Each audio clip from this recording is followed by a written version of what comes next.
Welcome back to Neural Intel. All right, today we're diving deep into the architecture of the Hermes agent from Nous Research. So what's the hook?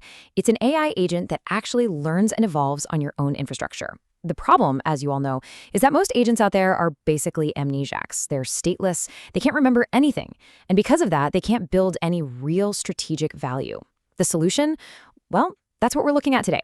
Hermes Agent's closed learning loop, an architecture built from the ground up for persistent memory and autonomous skill generation.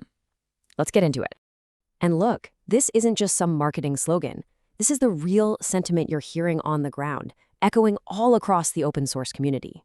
It's a big deal because it points to a fundamental change in what we as developers and architects are starting to demand from our autonomous agents. We're moving past simple reactive tools and towards systems that can genuinely learn. So why have most agents been so limited? The truth is, they're crippled by two fundamental engineering failures. First, there's no cross-session memory. You close the terminal and poof, its knowledge is gone. It's a clean slate every single time. And second, they can't execute in a persistent environment.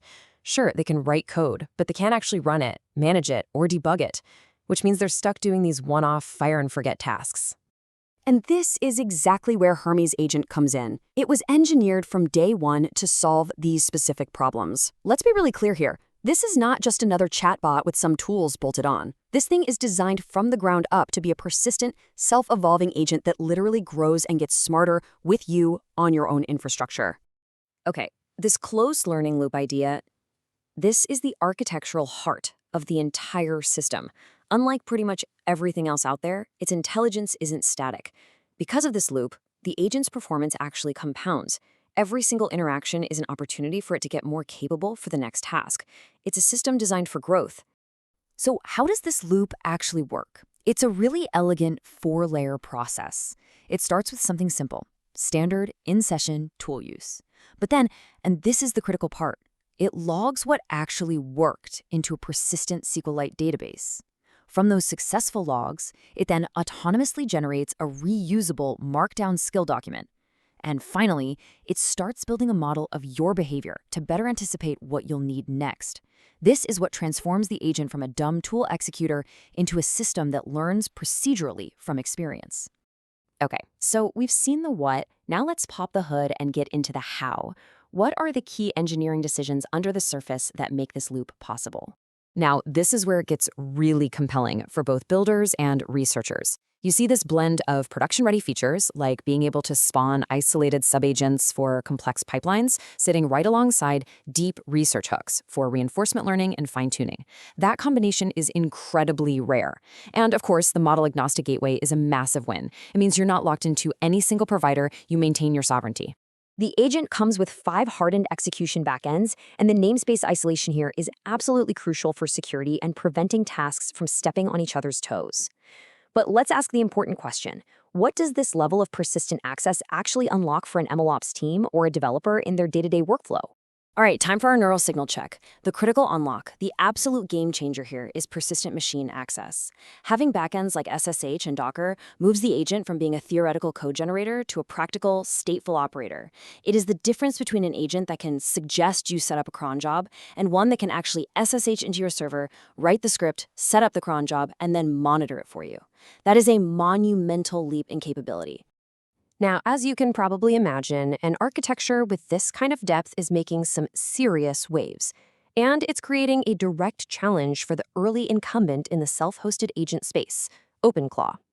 And this really sets up a classic battle of architectural philosophies. It's depth versus breadth. Hermes is betting that deep, self-improving intelligence is the ultimate strategic moat. OpenClaw, on the other hand, is betting on a massive ecosystem of immediately available reactive integrations. These are two fundamentally different views on what makes an agent truly valuable in the long run. Okay, let's get into the nitty-gritty. This head-to-head comparison tells the whole story. Just look at where Hermes is winning. Core strength and intelligence, a clear edge in memory, autonomy in its skill system, and persistence in execution. These are the foundational dimensions that create long-term compounding value. OpenClaw might have more integrations today, but that core intelligence gap is becoming glaringly obvious. And this isn't just our analysis, right? The developer community is voting with their feet, and they are voting hard. Gaining over 40,000 GitHub stars in just over a month isn't just growth. That's an explosion. It's a massive signal of a clear and dramatic momentum shift. And that technical superiority is translating directly into user migration. We're seeing posts everywhere from developers talking about dropping OpenClaw bloat. And Nous Research, in a very savvy move, leaned right into this by building a dedicated Hermes Claw migrate command. They've made the switch almost frictionless. It's a smart, aggressive, and highly effective tactic. So let's connect all the dots here. If you're a developer, an architect, or a CTO, what is the strategic takeaway? Why is this architecture poised to win? Well, for starters, it directly solves the fundamental failures of past agents, forgetfulness, and the inability to operate in a real environment. Second, this is the blueprint for what people are calling sovereign AI, a persistent, private, and self-improving intelligence that lives on your infrastructure, building a competitive moat that you own. And finally, and this is huge for anyone in a regulated industry, because the skills are just markdown files, they are completely human-readable and auditable. You can see exactly what the agent has learned. That transparency is a game changer. And all of this leaves us with a pretty profound question, doesn't it? We've moved from agents that simply use tools to agents that can autonomously create their own tools from experience. So are we looking at the first real, tangible step towards software that writes itself? That's the question this architecture forces us all to consider. To stay updated on where this is all headed, visit us at neuralintel.org and find us on Apple Podcasts, Spotify, and Twitter. Thanks for tuning in.